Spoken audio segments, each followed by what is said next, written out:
Attack on Titan Season 4, Episode 22, or Episode 80, whatever you want to say. Let's just get right into it, because this episode was pretty crazy and has a lot of interesting lore. Not as crazy as the next episode, though, I'll tell you that. So, what went down in this episode? Well, it's actually pretty simple, but it's pretty cool to see. Essentially, they basically had to figure out exactly what the heck was going on. First of all, they have to understand that Eren did this for his friends.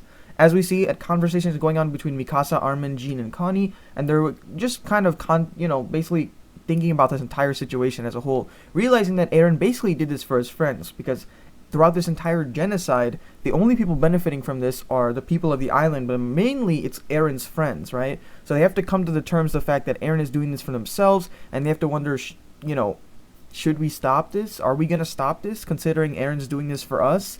And they got to kind of think about that. Now, obviously, it seems like most of them do want to stop this. They feel, especially Armin, feels it's like way too much. And I agree, this might be a little bit too much. But, hey, Eren's doing this for his friends. He's trying to help them, right? We also see that after Falco absorbed the Jaw Titan, Gabby and Rainer are looking for him. Obviously, they know that he's going to be weak and probably unconscious due to just gaining the power of the Jaw Titan. So they search for him. We find out, obviously, that he's with Jean and Connie, not anywhere on the floor.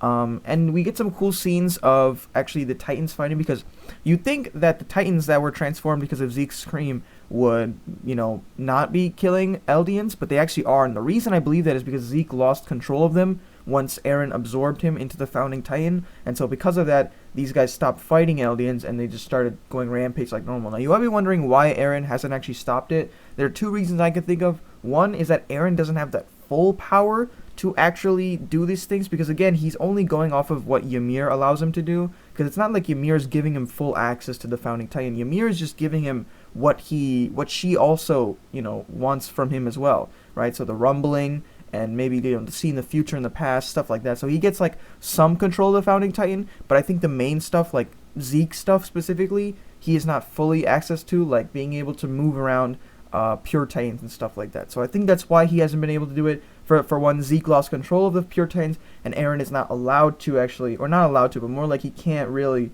control the pure Titans without Zeke. So that's most likely my reason why he doesn't move any of the pure Titans out of the main area in Paradise. But it doesn't seem like they really need any help anyway, because all the Eldians managed to kill all those pure Titans. Obviously, these are his friends, though, and that's why I do believe that Eren doesn't have the power to do it, because these are people like Pixies and all these people who defended Eren and were on his side, and we even see Eren have sympathy for these people in the previous two episodes, or actually the last episode, because he didn't want Zeke to scream and turn them into Titans, because obviously he cares for them. So obviously I think that if he did want them to become the humans, he would, especially people like Connie's mom and stuff like that. I'm sure he would do that because these are his friends that he cares about. But obviously it doesn't seem like he has that power, so he doesn't do it.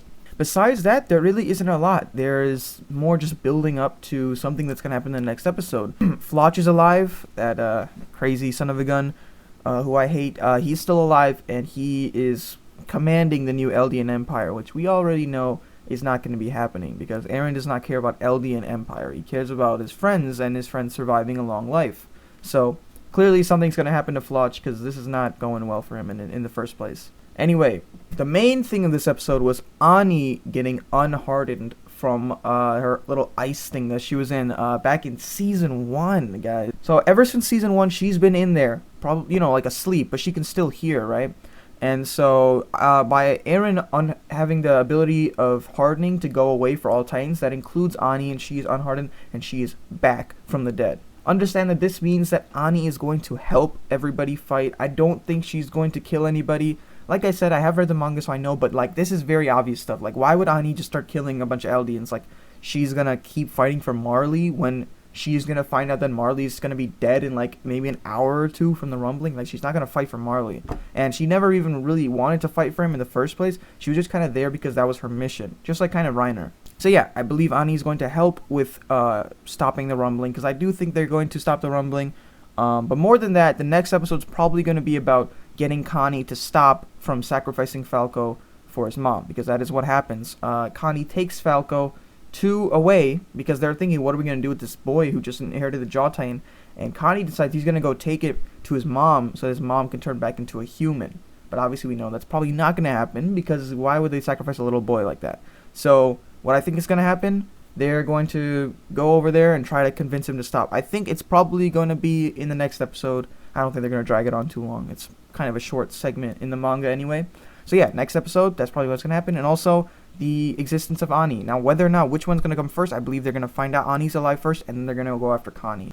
So yeah, that's what I think is going to happen in the next episode. Thank you all so much for watching, and hey, I'll see you all in the next video. Peace. Every day, I imagine a future where I can be with you. In my hand is a pen that will write a poem of me and you.